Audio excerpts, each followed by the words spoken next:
معكم رحيمو، وجيت نعاود لكم على حكايتي وما جرى فيها.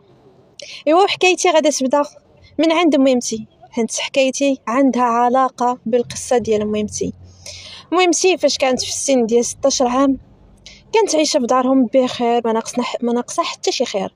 العائله ديال ماما يعني جدودي وخوالي لاباس عليهم، يعني عايشه بنت الفشوش، ما ناقصه حتى شي حاجه، حتى النهار اللي غتوقع عليها هاد الواقعه، المصيبه اللي كبيره وغادا تهرس لها حياتها كامله. كانت خارجه ما عليها ما بها، بنت مراهقه في السن ديال 16 عام، وكانت يعني كيف ما كنقولوا بنت دارهم، يعني بنت درويشه، ما كدير اخبار ما كتجي اخبار، غادا في الطريق ما على بالهاش، غادا مدرسه كيف كاع البنات، حتى غادي يتلقى لها واحد الحمق. وهادشي غيوقع ليها قريبه من الدار ديالهم بزاف. تلقى لها واحد مهم راكم عارفين مريض نفسانيا، تلقى عليها جرها بغى يغتصبها. الناس والجيران وكل شيء كيشوف على عينيه، العوض باش يفكوها ما بغاوش، قالوا حقا خصنا نمشيو عند خوتها نقولوها ليهم، يعني باها وما نكلموهم هما اللي يتصرفوا. ايوا هذيك الساعه كان جرها هذاك خينا، كان جرها لواحد الدار كتكمل في الاصلاحات، يعني كان يعني ماليها كيصلحوا فيها، يعني باقا خاويه ما عندها لا سكان لا والو. هذيك الساعه كانت البنايه وداكشي المال ما كاينينش، جرها دخلها اغتصبها، ما جاو فين يوصلوا خوتها ودارهم، حتى كان اللي عطاه الله عطاه. المهم كانوا جات لومبيلونس، ميمتي كانت اصلا ضربات، ما يضربها ما يطيحها، ضربها راسها، كانت طاحت غيبات، يعني جاو لقاوها خوالي لقاو هاد الطايحه مغيبه، يعني متغتصبات وضربات في راسها وكامله، يعني كامله كانت مكرفسه. هزوها لوبيطال صافي تما كانت هذا. ولكن فين من غتشدي واحد مختل عقليا مريض نفسانيا ما عندك ما تصوري منه، ها انت عرفتي شكون هو وهذا، ولكن اشنو غتربحي منه؟ هاد الوقت راه واحد بعقله الا اغتصبك كيفاش غادا تكون زعما العيشه معاه، فما بالك واحد مختل عقليا. صافي كانوا خوالي ديك الساعه وقفوا معها، مهم داوات فاقت من ديك الضربه ديال الراس، مهم داواوها، ولكن راه كتبقى النفسيه كيفاش دايره. هزوها للدار، اراكم ليا الواقعه ما تبقاش تما غير اغتصاب وانها يعني مش الشرف ديالها وداكشي، المشكل هو ان داك الاغتصاب كان ناتج عنه حمل اللي هي انا. ايوا ميمتي لقات راسها حامله، حاولت تنتحر ولكن ما كانتش، يعني ما كانش ربي بغى لها هذاك الانتحار، كانت عتقات بالحق. خوالي وجده فاش لقاوها حامله ما عجبهمش الحال، وخوالي قال لك حقه والواد حنا ما عندناش الخت اللي زعما غادا تجيب يعني كرش من الزنقه، واخا هما عارفين الظروف ديالها وعارفين كيفاش تغتصبات، وماشي كانت عندها علاقه بشي واحد، وماشي مشات بالاراده ديالها، يعني هادشي هي اصلا كان اجباري على هي براسها، راه ضاعت لها حياتها وكل شيء. يعني الجيران والناس اللي ساكنين والناس اللي كانوا حاضرين والناس اللي شافوها جرها والشهود وزيد، يعني كل شيء عارف انها يعني داك الشيء شي حاجه اللي ماشي بيدها، ما عقلوش عليها وكانوا جربوا عليها. يعني خاصك يعني بنت جايبه بكرش من الزنقه، ما يعني كانوا بالعربيه لا جده ولا جدي ولا خوالي خلاتها ميمسي قالت لك ما كاينش على من تسلم، كل شيء عطاها بالظهر وكل شيء قال لها يعني غلط، خصك تحملي، يعني بحال هي اللي غلطات، جربوا عليها. المهم ديك الساعه كانوا جربوا عليها. كانت ديك الساعه عندها، المهم هي كانت داخله صغيره مدرسه، كان عندها 6 كانت المهم لاكارت ناسيونال يلاه صايباتها على ودي زعما الجهوي. المهم يلاه كملات 16 عام طالعه في 17 يعني على حساب الجهوي باش غدوز الجهوي، يعني صافي هزات راسها جمعات عندها لاكارت ناسيونال، صافي هزات راسها ومشات. فين غتمشي بنت في عمرها 17 عام؟ فين غتمشي؟ غتخرج للطريق. المهم كيف ما قلت لكم ميمتي كانت داخله، كان بامكانها انها دير تخرج للطريق تمشي في فساد ولا شي حاجه، ولكن هي ما كانتش من النوع يعني خفيفه ولا. صافي هذيك خرجات حدها هذيك الساعه، عطاوها شي فلوس وقالوا لها سيري زعما شي بلاصه وبالعربيه تستري فيها ونبقاو نصيفطوا لك زعما فلوس. المهم ما تبقيش هنا والعائله ما تعرفكش انك حامله، يعني بالعربيه بقي في شي بلاصه بعيده ونصيفطوا لك فلوس الماكله ديالك وهذا. صافي كانت خرجات، المهم تهزات كيف ما قلت لكم وريقاتها حويجاتها، خرجات مشات واحد البلاصه واخا هما كانوا قالوا ليها زعما فين تمشي وش المدينه اللي تمشي ليها وفين تكري وداك الشيء، ما وقفوا معاها، ما مشاو كراو ليها. شحال من وحده كتغلط ماشي كيوقع عليها هكا، كتغلط وتجيب كاش نص زنقه وهذا وكتمشي ما باش ما تفضحش، كتمشي وتكري ليها وتوقف معاها حتى تولاد وتقول بنتي ماشيه تقرا وماشي هادي وماشي هادي، وكتلقى يمك حداك. هادو لا حق عطاوها الفلوس باش تمشي وزعما عومي بحرك، سيري راسك وقلبي على خدمه ولا كري راسك ولا شوفي ديري، عومي بحرك بهذا المفهوم. هي هزات راسها صافي ما مشاتش اصلا فين قالوا ليها، مشات كتقلب على الكرا. المهم الايام الاولانيه على ما تلقى الكرا كانت في اوطيل، على ما المهم هادشي عاودات لي انا ميمتي. جلسات في واحد الوطيل على ما لقات واحد البيت في واحد الحي اللي شعبي. تسمعوا بيت صحبوا بيت ديال بصح، راه بيت اللي فيه 2 مترو على 2 مترو، 2 مترو على 2 مترو. كراتو هذاك الوقت ب 200 درهم. المهم كيف ما قالت ميمتي على قد تجيبها شي حاجه 200 درهم اللي تقدر تجيبها في الشهر. صافي كانت جلسات فيه. المهم الا جابت خبيزه في الفطور ما تجيبهاش في الغداء وتجيبها في العشاء باش هذوك الدريهمات اللي عطاوها تبقى مكيسه عليهم حتى تلقى خديمه. بقيت كتقلب حتى كانت لقات ميناج. المهم كانت المره الاولى في واحد لا فارماسي، من بعد عاوتاني عند واحد الطبيب. المهم كل مره كتقول لهم خاصها كيقولوا لها زعما اليوم غالبا كانت كتكون بلاصي واحد السيده ما كتكونش ولا مريضه ولا مسافره. المهم بحال هكا كيعيطوا ليها، يعني ما عندهاش شي حاجه اللي مستمره. المهم بقات بشويه تدوزات هذيك 9 شهور ديال الحماله ديالي. ايوا تزاديت وقفوا معاها الناس ديال تما، من تما قطعت اتصال على بخوالها بجدها بامها بباها، ماشي خوالها زعما خوتها يعني خوالي انا، يعني قطعت اتصال معاهم كلشي. يعني اللي ما وقفش معايا ما عندي ما ندير به، اللي يسمح فيا وانا عارفني 100% ما غلطاش ويلوحني ما بين الثياب ما عندي ما ندير به. صافي سدات على كل شيء وقررت انها من النهار اللي خرجت من هذيك الدار انها يتيمه وما عندها حتى واحد، وعولات على راسها. صافي بقات كدير الميناج، بقات هكا. تزايدت انا وقفوا معنا الناس جيران، حيت حنا فين كنا كان يا بيت كاينين البيوت كاينين يعني مزوجين عندهم وليداتهم. يعني ماما اللي كانت بوحدها وفاش ولدتني وليت انا وياها صافي ما عندها حتى واحد، والطواليت وحده كانت تشاركوها. الحمد لله طحنا في جيران اللي الناس الله يعمر لهم الدار، اللي نقول لك وقفوا مع ماما في ولادها. لدرجه ميمتي ملي شدها الوجه بقات كتوجع حتى ولدات تماك. المهم وقفات مع واحد السيده باش انا راكم عارفين باش غسلوا ليها وباش يقطعوا ديك المسرانه بداك التخربيق، حيت ميمتي واخا ما كانتش عارفه باقا صغيره. المهم مشاتش للسبيطار. صافي تزايدت انا. المهم اختكم بلا وريقات بلا يديك بلا يخليك. بقات ميمتي خدامه كتشري ليا كتركبني في ظهرها كديني معاها، ولات كتشد دروجات يعني الدروج ديال العمارات، كتقلب كتشد دروج حيت غادا تمشي تاخذ الماء غتسيقهم.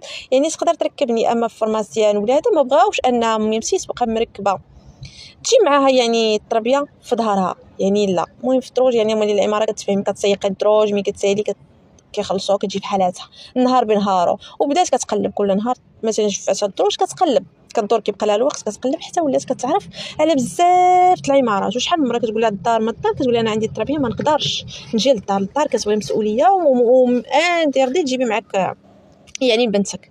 بديت انا كنكبر بديت كندرج بديت كنعرف بديت هكا. ميمتي ما كتفرجش فيا ما كتسمح فيا الجيران ما كتخليني مع حتى واحد.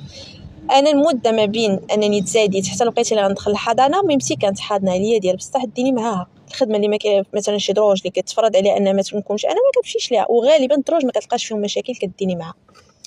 وكناكلوا داكشي اللي قسم الله وسادين علينا باب بيتنا. هذاك البويات فيه البوطه كان في الليل كنحطوها في الشرجم، عندنا الشرجم فيه الكرياج كنحطوها تما وكنسدو باش ما نتخنقوش وراكم عارفين. صافي وتما ديك البوطه كنطيبوا عليها اللي قسم الله وعايشين حتى راس على بعضياتنا، ملا هي بيا وانا ملا هي معاها. جات الوقيته اللي انني خصني ندخل المدرسه وراكم عارفين الوريقات بقات كتسول حتى طلعت ونزلات المهم وقفوا مع الناس حتى كانت حطات لي الكنيه ديالها. يعني انا درت لي الكنيه ديالها. المهم ولاو عندي الوريقات باش دخلت المدرسه. صافي هي هذيك ميمتي كدير المدرسه كتجيبني قريت لقيت المدرسه كتمشي تجيبني واخا تكون خدامه كدير حساب الوقت وكتجيبني نبقى معاها ديما مخرجه مع واحد الكريسي اللي كيتجمع باش هي كتجفف وانا دايره كريسي وجالسه في واحد القنيته. دائما عندي واحد المينيكه شاريه ليا مسكينه كنبقى ملاهيه معاها وهي كتسيق الدروج وتجففهم وهذا وانا على عينيها. هكا تربيت حتى كنت كبرت واعتمدت على راسي صافي. كنت واحد الانسان اللي كنقرا، حيت اصلا مهمتي كانت قرايه، ولكن الظروف ما سمحاتش باش انها تكمل. كانت كتعاوني تراجع معايا تحفظني الحمد لله. كانت عندها مهمتي اللغه، انا واخا دخلتني المخزن كانت مهمتي كتراجع معايا، وعندي الحمد لله اللغات عندي. كنت متميزه، كنت كنقرا مزيان. ايوا اختكم مشات ليام وجات ليام وغنوصل للسن ديال مهمتي اللي هو 16 عام وطالعه في 17 وسن المراهقه اللي داخلاني. انا كنت انا بحال مهمتي مثبته مرزنه. ولكن المعقول والحلال راه ما غادي زعما يرفضوا حتى واحد، حتى النهار اللي واحد السيد غادي يشوفني وغادي يعشقني وغيقول لك منك خلاقيت، طلبي يا لاله اللي بغيتي وبشرطي كيف ما بغيتي. ما قلتي عيب السيدي. السيد اللي انا حتى انا شفتو وعجبني يا البنات، باش ما نكذبش عليكم، السيد كامل مكمول، الزين والطوله والتريده والفلوس والدار والطوموبيل. انا ما نقولش لكم طمعت، لا، انا عشقته حتى انا وبغيته، وانا كنت انا زويونه، ماشي شي وحده اللي خيبوعه. زيني هو اللي جابو عندي، ماشي فلوسنا وماشي مكانتنا وماشي سمعت. انا الزين ديالي هاد السيد ما كان كيعرفني، ما ولد حومتنا، ما عرف حتى شي حاجه. صافي قال لك لالا قلت لي شوف انا راه بنت واحد السيده درويشه، ما عندي لا الاب ديالي ميمتي كانت كتقول لنا السما كاملين الاب ديالي متوفي، يعني تزوجات وحملات وتوفى خلا ماما حامله. هادشي اللي عارفين علينا الناس.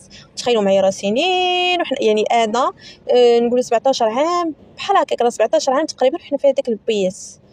عائله ماما ما كنعرفوا عليها حتى شي حاجه، انا براتي ما كنعرفهمش وجها، يعني ما عندها ميمتي لا تصويره ما عمرها فكرت اصلا نسول، ما عمر يعني ما عارفين عليهم والو. صافي يعني سدات ميمتي هذاك الباب، صافي ما عاود حتى شي واحد يحلو. السيد قال لك انا بغيتك، واخا كنت انا قلت لا نكمل قرايتي، ميمتي قالت لك كملي قرايتك. السيد قال لك حفظ باطو بهذا المفهوم، ولا كيجي تلقى ميمتي كيقول لها طلبي اللي بغيتي في بنتك، كتقول لي انا بنتي راه ما باغياش نبيعها، انا بنتي لا بغيت لها غنبغي لها لهنا وراحه البال، تهلا فيها كما مهليه فيها، ولكن انا راه بغيتها تكمل قرايتها. وديك الساعه جي مرحبا ولد الناس، ما لقاش ما احسن منك، بغيتي تسناها مرحبا، كنتي مزروب سي الله يسهل عليك. قال لها والو، انا هذيك البنت هي اللي بغيت، ما بغيت ما نشوف حتى شي وحده من غيرها، ما يمكنش هذا الشرط اللي شرطتي عليا نعطيه لك، اللي بغيتيها نحضرها ليها. ميمتي ما كانش انسان اللي طماعه، وما كانت شي وحده عارفه في الزمان شي لو كانت شرطات هذيك الساعه غير شي حاجه اللي نيت اللي تضمن لي مستقبلي نقدر ممكن. المهم السيد بقى اليوم غدا اليوم غدا اليوم غدا حتى صافي عيات ميمتي قالت لك صافي هو باغيك والسيد شاريك وشافت عيات. قالت لي يا بنيتي الله يجعل سعدك يكون احسن من سعدي، بدارو بطوموبيلتو غيوفر لك كل شيء، صافي توكلي على الله وتزوجي والبنت بلاصتها هي دارها. صافي حتى انا قنات ميمتي الدراسه ما الدراسه قالت لي شوفي خودي غير الباك ديالك وتوكلي على الله، غنتفقوا معاه تاخدي غير الباك ديالك وسيري اللهم يسر. السيد قال لها مرحبا توكل على الله، من نهضرش ليكم على شنو جاب، اراكم ليا فاش قال لك غنجيب مو ويجيو يخطبوني انا عادي ما عندي ما يتخبى. قال لي قلت ليه زعما عادي ها هنا ها فين ساكنين في البيت فيه 2 متر. قال لي لا وراه ما كاينش فين نجلسوا ما نجلسوا تا انا غنكري دار ومفرشه مقاده مصايبه كونوا تما نجيو نخطبوكم. صافي كنقنع ميمتي ماشي حنت ما راضينش بيكم، وانما على وديت عائلته ما عندهمش فين يجلسوا. هادشي هذه هي الفكره. راكم ميمتي ملي هضرات مع هذيك جارتنا قالت لي هلا عرفتي اش غديري الا كان عندك مشكل في الضيق، حنا يعني هي دابا حنا عندنا بيت فيه 2 متر، ولكن جارتنا عندها بيت كبير، جارتنا الاخرى عندها بيت كبير. قال لك عرفتي غديرو غنقادو ونفرشوا بيت ونقادو ندورو السدادر. دابا جارتنا عندنا بجهه، راكم عارفين الناس اللي كارين بيت كتكون نص فيه بيت نعاس والنص فيه بس فين يجلسوا ياكلوا، ولكن راه محيدقين عليه مساكن. حيدو ديك الوحده حيدات ماريو حيدات داكشي دخلاتو للبيت عندنا وبيت قادينا. قال لك عرفتي غديري هذا نديروه فهمتي هو بحال هو الصاله ويجيو يخطبوك من هنا. صافي ميمتي هضرات مع السيد قالت لي شوف راه بلا ما تسكري دار ولا داكشي، بنتي فين كبرات فين هذا فين عايشه فين حياتها فين حنا مستقرين نجيو نخطبوا من هنا، راه الجاره راه حلات لينا بيتها، راه كاين ما كاين غنجيو تما، يعني كاين فين ناس جلسوا. المهم ميمتي كانت ما خلات لي ما يقول، ما كنتش عارفه انا اصلا نيتو بصح كيفاش دايره، واش بصح ما كاينش فين يجلسوا ولا ما راضيش بينا. هي هذيك ما خلات لي فين نقول لك مرحبا جاو عائلته، مهم عادي عائلته باش نكذبش عليكم ما شفت منهم حتى شي حاجه، لانني انا بصح كنت واحد البنت اللي غزاله يا البنات، طوله وجريده والشعر والشفر والبيوضه، كنت كنحمق بالزين. يعني راه تشوفيني سفايفي انا ماشي غنشكر لكم راسي، ولكن هذا هو الواقع وبشهاده الجميع. صافي توكلنا على الله، تيسرات السيد. راه نقول لكم راه كيحمل ويجيب، الناس يجيبوا حاجه وجوج وثلاثه وهذا راه بلا حساب.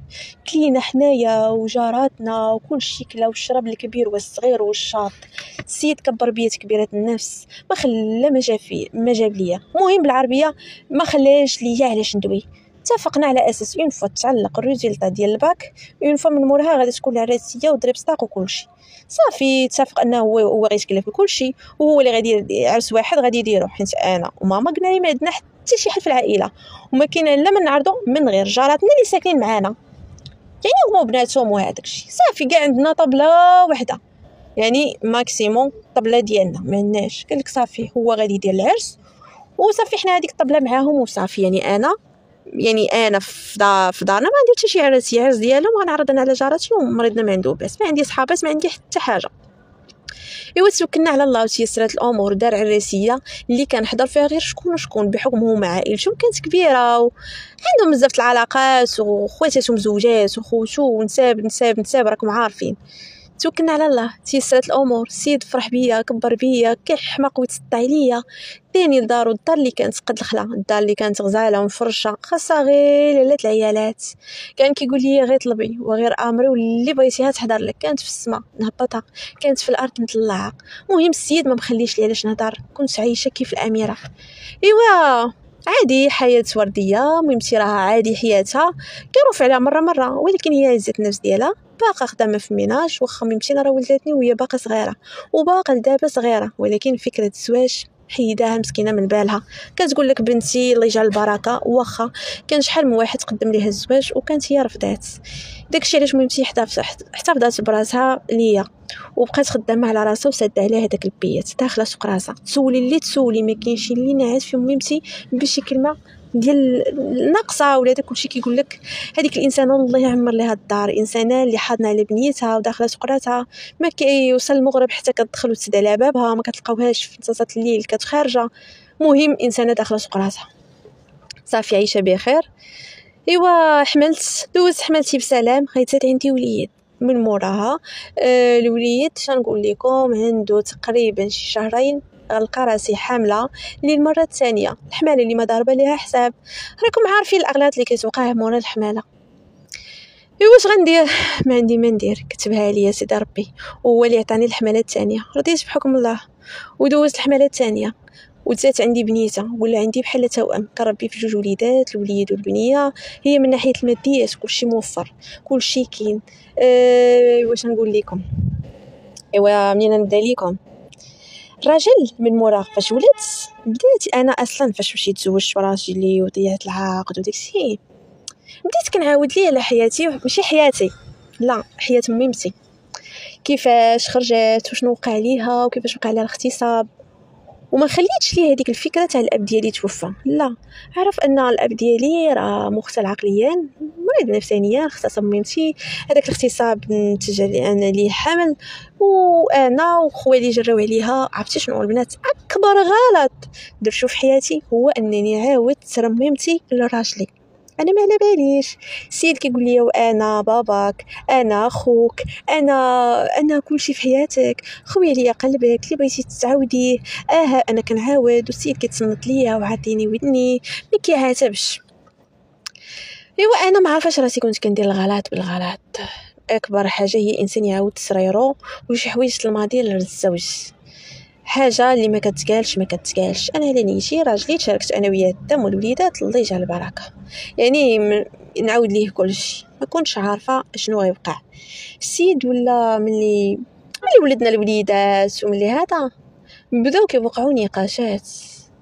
واحد النهار شنو نقول لكم، فاش ولدت ولدي قبل ما نولد بنتي تناقشت انا وياه واحد النقاش اللي نقدر نقول لكم بسيط، وينطق ويقول لي شوفي انتي اصلا اشنو كتفهمي، انتي غير ملقطه بحال هكا البنات، انتي غير ملقطه حراميه ما عندك كاع الاصل وغتجي وتحكمي فيا.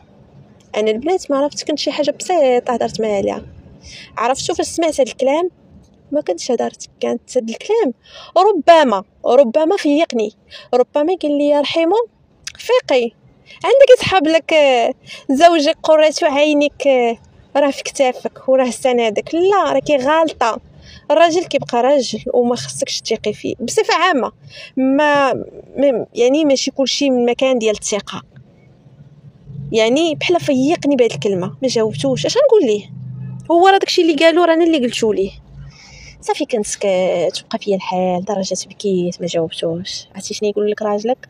يعايرك بداكشي اللي عاودتي ليه نتيا، ملقطه ما عندكش الاصل. ايوا يا البنات عرفتوا على احساس خايب بزاف. عرفت راسي بالعربيه انني راني في الهويه، راه ما كاينش معامل في هذيك الدار. صافي تما كنت حلفت بحلوفي ما نخليها فيه. الشي دابا ملي هاني عرفت انه السيد ماشي كيف ما كانت كنشوف، يعني شي حاجه بسيطه غتجرحني بهذيك الكلمه، حشومه وعيب. وكنت عرفت راسي انني ضيعت قرايتي، ما عندي حتى شي ديبلوم، فين غادي نخرج؟ عندي الوليد وحامله. مهمتي يعني كيفاش ديك الساعه راه راجلي لاباس عليه، راه بامكانه فهمتي عنده. ايوا اراكم ليا في الوقيته اللي انا المهم الوقيته اللي انا بغيت نولد، راكم عارفين يعني في الكلينيك يا اما كتحطي الناس كتخلصي هذاك الفرق ديال لاميتيال، كتخلصي الفرق وما تبقى كتحطي يا اما شيك او كتخلصيه، يعني كتخلصيه حتى كتدوز ليهم هكا دوز لهم لاميتيال. يعني الا سنت كدوز لهم الفلوس الخلاص ديالهم عاد كيرجعوا لك، يا اما كيرجعوا لك الفلوس اللي عطيتيهم او كيرجعوا لك الشيك ديالك. المهم هادشي انا في الوليد كنا درنا الشيك، كنا حطينا الشيك كتحطي فيه المبلغ زعما اللي خصهم الفلوس ديال العمليه وصافي، حتى كدوز ليه كتمشي كتاخدي الشيك ديالك. صافي هي هذيك انا في العمليه في الوليده الولد الاول نيت انا كان عطاني راجلي كان سينا لي الشيك وصافي عطاها ليا، كان انا نيت اللي عمرت المبلغ وانا اللي ديتو دفعته. وفاش عاوتاني يعني دوزت العمليه وداكشي وفاش دازوا ليهم من بعد 20 يوم انا نيت اللي مشيت خديت الشيك صافي وقطعناه ولحناه.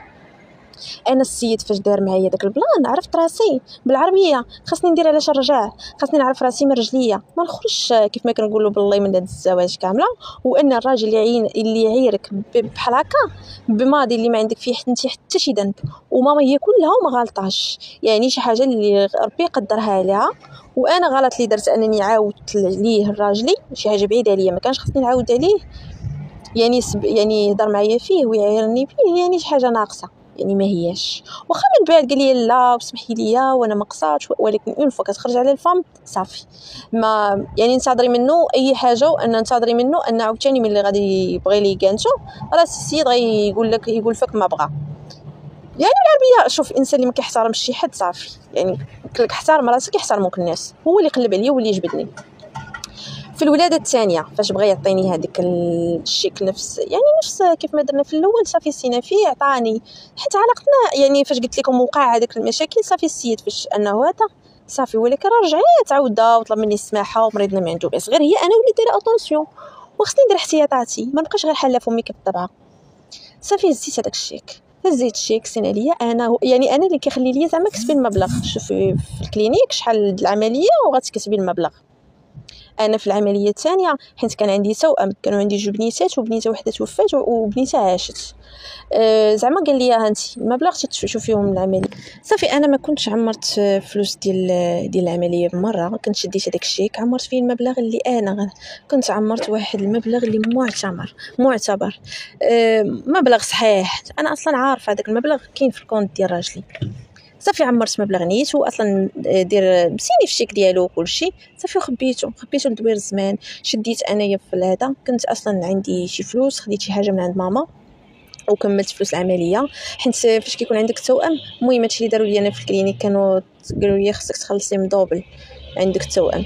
المهم كنت خلصت العمليه يعني خلصت فلوس كاش حتى دوزت ليهم، ومن بعد 20 يوم مشيت عندهم رجعوا لي الفلوس ديالي، هي هذيك رجعتهم انا للام ديالي وبقى هذاك الفرق خلصوا وعطاه لي راجلي.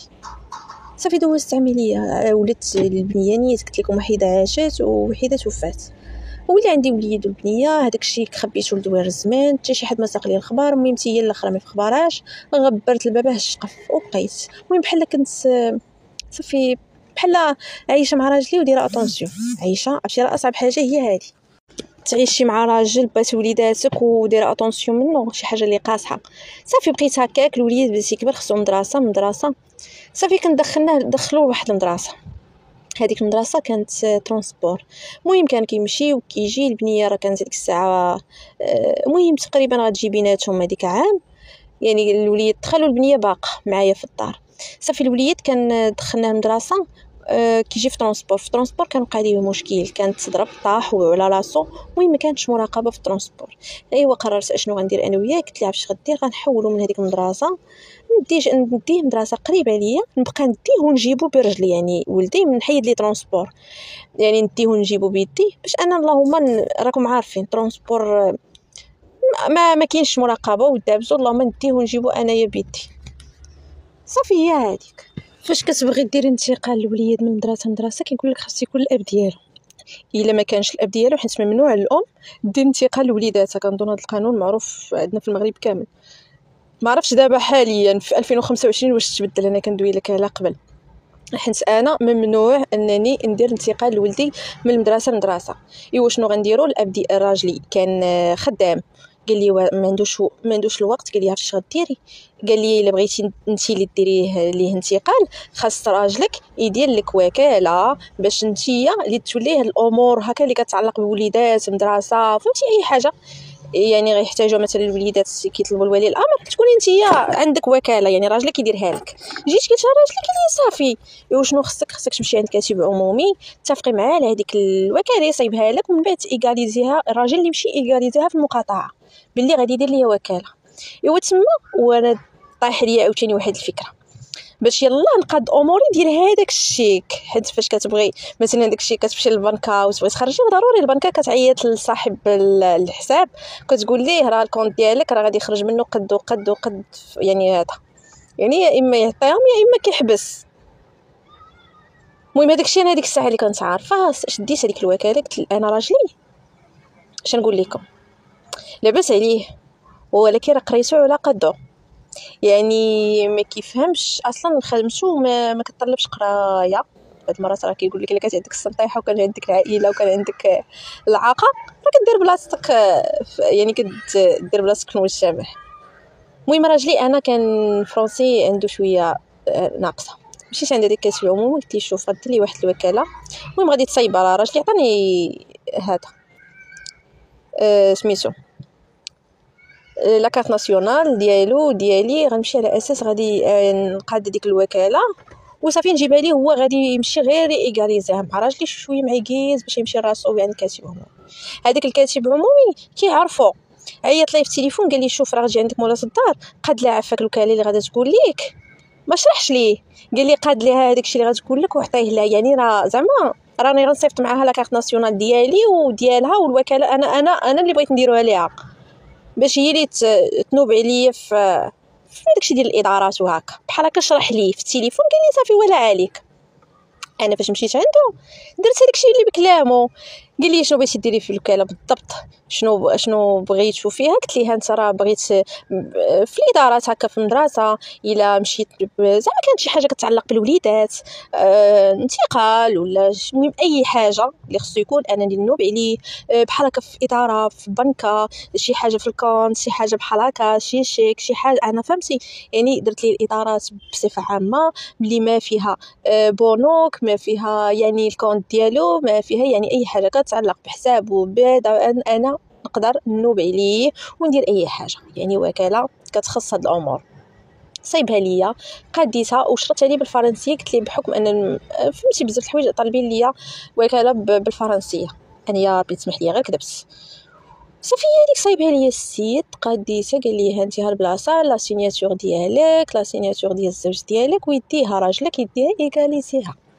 قلت له واخا شكرا خلصت وديت لهاديك سينيت انا فين خصني نسيني ديتها الراجل سينا فين خصو يسيني بقات خصو المقاطعه داها هو. صافي فاش مشى نيت مشى باش ييغاليزيها، قال لي وكاله ديال زعما الزوجه ديالك غتوكلها باش ان هما ماشي الزوجه ديالك كيقولوا السميه والكنيه، كيقول لي فلانه غتوكلها باش تنوب عليك في الادارات. قال لي هي هذيك زعما. ايوا صافي عمر ايغاليزيها. كنشاقات المسائل، يعني هذيك الادارات راه مجموعه فيها بزاف الحوايج ديال البنات. ايوا ردوا بالكم اللي دير شي وكاله تعرف اش غدير. ونزيدكم ما فيهاش الحد، يعني مثلا لاضات ولا غير مثلا يعني شهر 8 ولا شهر 7 ولا غير في الوقيته اللي غتحولي الوليدات، لا مفتوح. يعني ديك الوكاله باقا يعني صالحه عندي انا كيف ما كنقولوا مدى الحياه الا ولا مشى هو ولغاها. صافي الراجل ما جاب عند والدة المدرسه، مشيت انا درت انتقال لوليدي، حولته في المدرسه الامور كامله، وخبيت ديك الوكاله مع داك الشيك اللي مخبره انا، وقطعت الزي. مشات ليا وجات ليا من بنيتها بدات كتكبر، دخلنا المدرسه كندي وليداتي وكنجيبو ربي شاهد عليا قسما بالله ما كندير شي حاجه، انا غير بقى فيا الحال من السيد هاني، يعني كنقول ها ولا ها. المهم السيد البنيه فاش غادا دير 3 سنين ونص، البنيته فاش غدات 3 سنين ونص. المهم تي عادي ساكنه في داك البيت ديالها، الا ما عيطت ليها ما تجي، لا ما مشيت يعني شي وحده اللي شاده رجلها ما كاينش خيطه بيطي ما كتلاقاش براجلي، ما كتعمرش عندي، يعني نفسها في نيفا ما والو. صافي بقيت عايشه بخير مع راجلي، وليداتي عايشين بخير واكلين شاربين مكسيين. راكم البنيه فاش غدات 3 سنين ونص غادا تقلب الحياه. الراجل غيولي يتعطل على برا، فين مشيتي ما مشيتي ما كتعطلتي شنو عندك، يقول لك لا وانت ما كيبغي تحكمي فيا وماشي سوقك، ومهم ونوضوها صباط او ثاني رجع ولا مديش عليا وانا معصب وسبحي لي، وراكم عارفين بدات مشاكل من هاد النوعيه. ايوا اليوم غدا هاد الشهر شهر الماجي الراجل هذا راجل عام زاد فيه، عام خرجوش ليه الشواري، وانا ديك الساعه وليداتي كيقراو مزيان في المدرسه زوينه واكلين شاربين مكسيين. كذب عليكم كنتلاقى انا راه ما يناسبنيش، والله ما يناسبني، ولكن بعد مرات الظروف كتحكم عليك في شي حوايج، يعني راه ما يمكنش عاوتاني غتبقاي. راكم راجلي ملي وليت كنحكر عليه كتحسي كتشمي ريحه الغدر، فهمتوا؟ الراجل كيتعطل بالليل، فين غيتعطل؟ شنو غيعطلو بالليل وانت مزوج وعندك وليدات؟ كتكون شي مراه باش نكونوا واقعيين على الصحاب مالهم ما كانوش شحال هادي. يعني الصهير علاش ما كانش شحال هادي، وانا راجلي ماشي سكيري وماشي حشيشي وماشي شي واحد اللي نقول لكم بليا ولا بيران ولا لا، راجلي زعما بعقله ما فيه حتى شي بليا وما فيه حتى شي حاجه، ما عندوش كثره الصحاب، ما عنده حتى شي حاجه. يعني هذيك تعطال ولا اذا كاينه شي وحده يعني كيخرج من الخدمه دونك كيتلاقاها يجي ياكل يشرب يبدل يخرج. وراجل فاش كتكون المراه كتحس، راه يكذب عليكم الكذاب اللي تقول لك حكا ما حسيتش، راه كتحس اللي ساكته راه هازه الدقه عندها في قلبها لتحت لداخل وربي العالم بها. هادشي اللي كاين، اللي هضرات راه كتهضر واللي ساكته راه ساكته.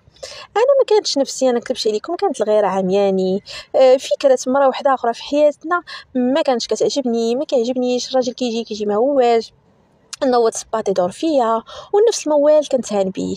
نتيا اصلا ما ورغم انني انا قرايه عليه، انني انا نيفو عليه، انني انا تبارك الله اللغه الفرنسيه والانجليزيه كنطير فيها كنطياره فيها، كنت كنتقنها لواحد درجه ما تتخيلوش، ولكن ما كملتش قرايتي.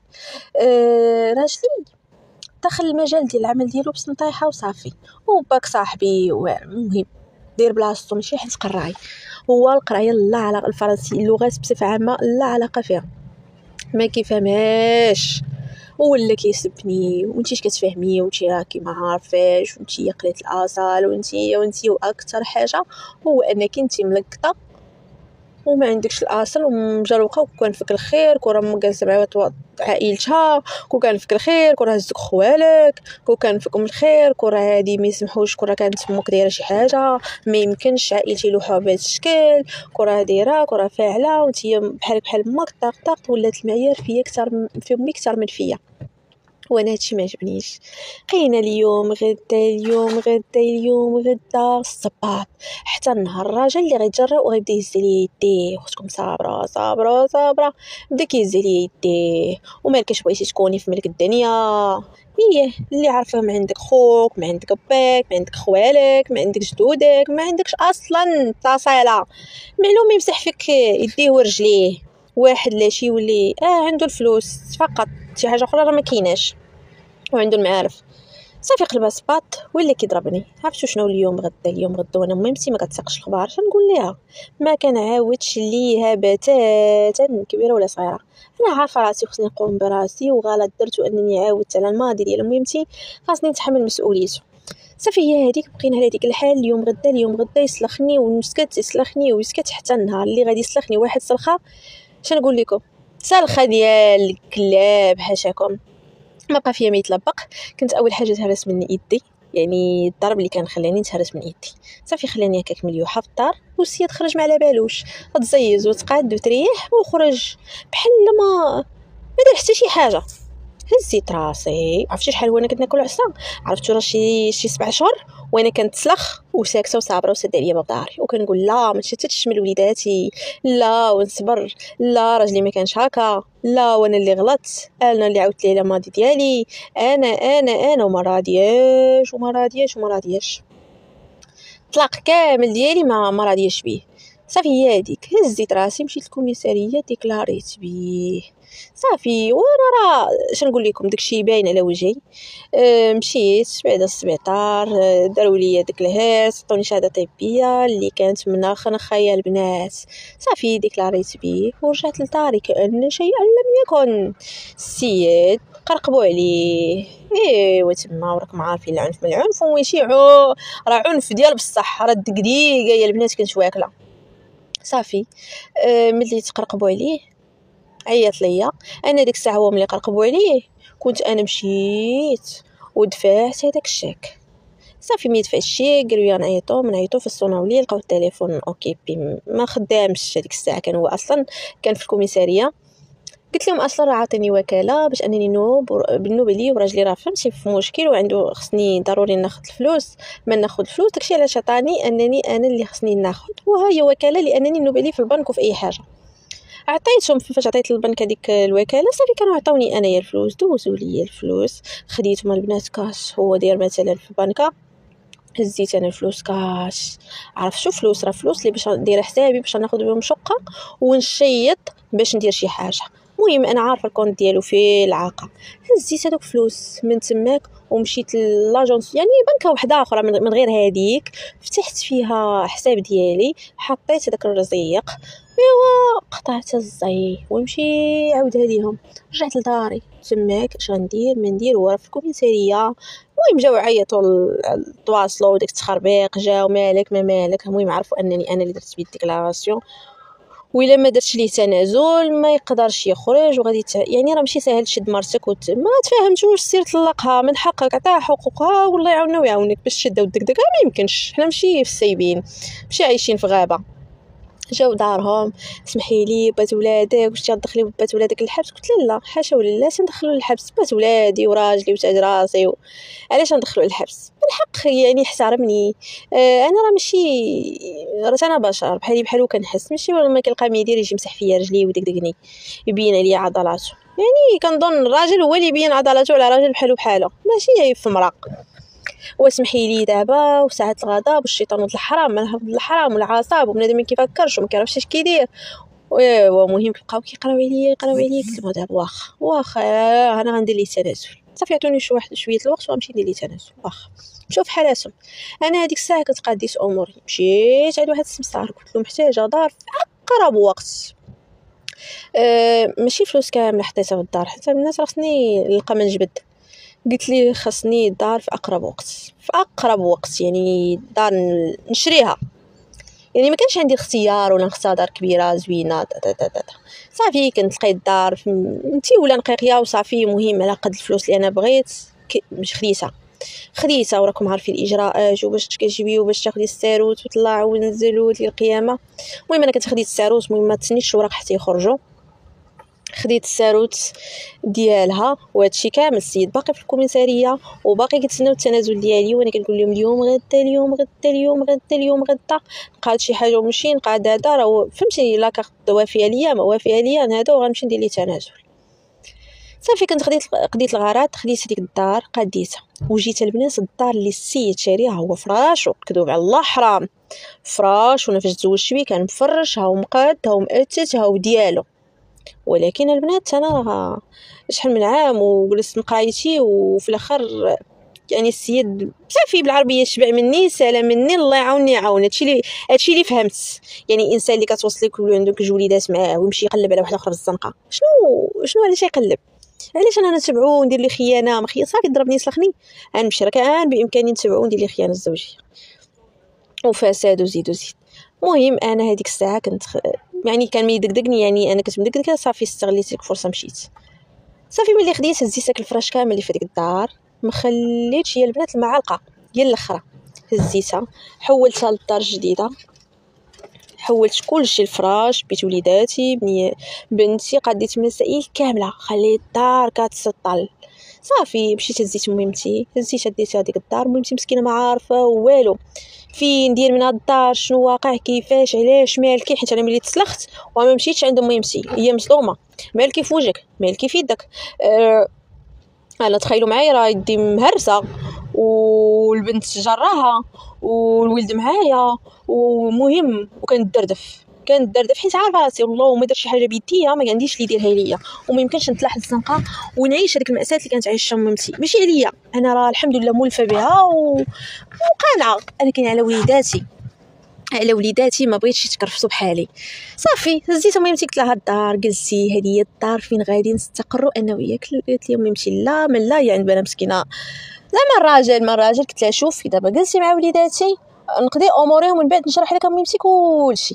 واخا جلسات مشيت كملت اموري. انا مشيت عند الراجل تلاقيتو، قال لي واسمحي لي وعمري يدي ما تهز عليك، وانا اللي تهز عليك نقطع بوها، وانا والساعات ولله. قلت لي علاش؟ ماشي من حقي نهضر علاش عطلتي، ماشي من حقي نعرف فين كتمشي، ماشي من حقي النهار اللي ما تخدمش نخرج انا وياك ووليداتي فين كتمشي، وانا عارفه ما عنده صحاب ما عنده حتى شي حاجه، الناس الخدمه فقط. فين؟ قلت لي باش احسن مني هذه اللي كتلاقاها وفهمتي. قال لي لا عمر داود لي عاود غادي وتوب سمحي لي. قلت لي شنو اللي بغيتي نسمح لي، شنو اللي يضمن انك غادي ما عمرك تهز عليا يدك وما عمرك. قال لي زعما اللي بغيتي نديرو معاك. قلت لي اللي بغيت.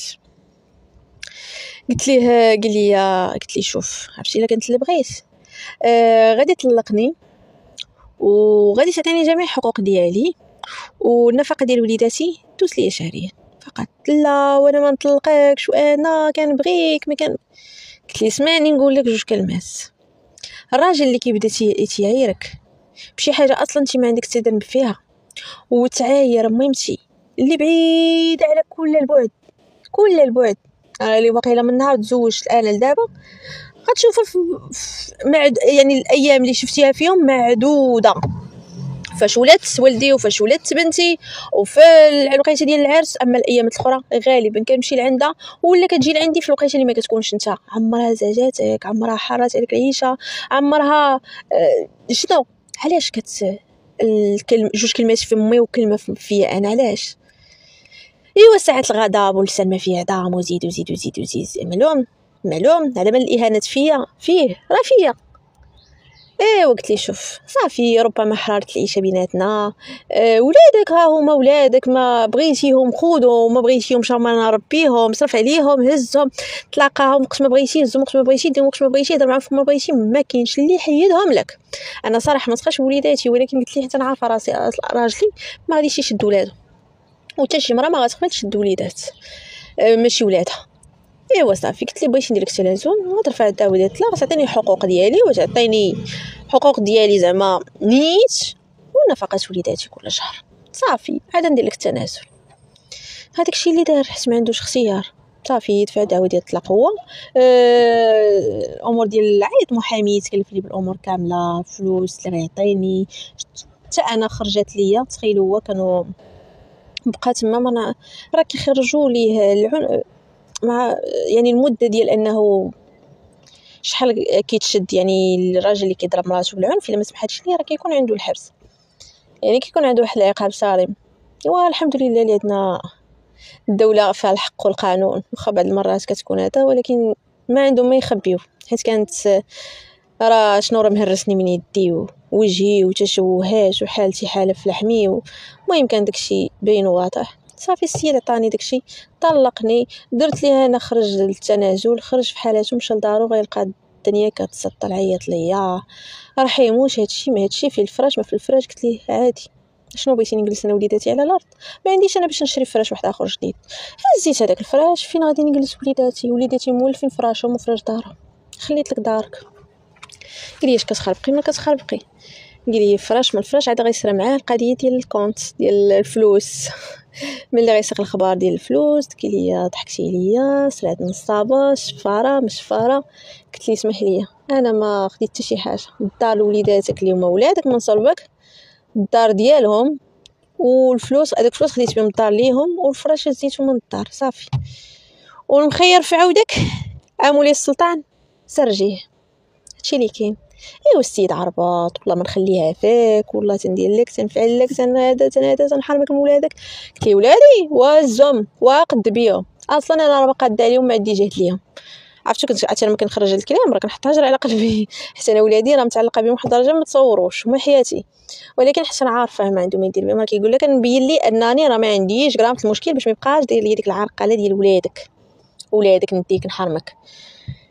ايوا وانا الحمد لله استقريت مع ميمتي، واخا ميمتي ما كانش عاجبها الحال هادشي اللي درت، ولكن ما عندي ما ندير. خديت حقي بيدي بالثاني ومتني وشاركت معكم هاد القصتي باش نقول لكم شوفوا الماضي ديالكم ديال والديكم ديال خوتكم ديال هذا خليه ماضي في داركم. ما كاينلاش الراجل يسيق ليه الخبار. الراجل يخليه من نهار عرفتيه حياتك معاه، من نهار طيحتي العقد معاه حداتم. اما شي حاجه دازت ما كاين لا شي سيق لها الخبار خايبه ولا زوينه صافي ماضي نسايه. راجلك من الاحسن ما يعرفش الماضي ديالك، حيت كدور الصمطه وما كنبقاوش كاملين زوينين، كيوقع نقاشات، والنقاشات ملي غاديين يدخلوا كيحضر الشيطان تولي كتعيري بالاسرار ديالك، كتعيري بمشاكلك، كتعيري بالحاله العائليه ديالك، كتعيري بزاف د الحوايج. اللهم ما نعطيش الفرصه الراجل بصفه عامه حتى يسبني ولا يهيني ولا حتى شي حاجه. خليو سريركم وماضيكم في داركم مع والديكم، ما كاين لاش ديوه معكم لدار رجالاتكم. هذا الشيء اللي وقع ليا ما نبغيش يوقع، ولا انا ضحكات لي الحياه ووقف معايا الزمان انا ما غاديش يوقف مع الناس كاملين. ربما انا راجلي ما قاريش اللي خلاه ما يعرفش الوكاله اللي دار ما يقراهاش. ربما الكونت شيك اللي انا سينيت ممكن ماشي الرجاله كاملين غيسينيو ويعطيوه للمراه يقدروا يسكلفوا راسهم. ممكن يعني فرص ما غاديش تجيكم بحال هذه. داكشي علاش اصلا ما تطيحوش في مواقف اللي طحت فيها انا. ما هادشي اللي نقدر نقول لكم. شكرا لكم بيدات على حسن الاستماع. ما تبخلوش عليا بلي لايك والتعاليق الزوينه ديالكم، ولا الله يخطيكم عليا بلا بكم، وقناتي بلا بكم ما كتساوي حتى شي حاجه. شكرا لكم كاملين.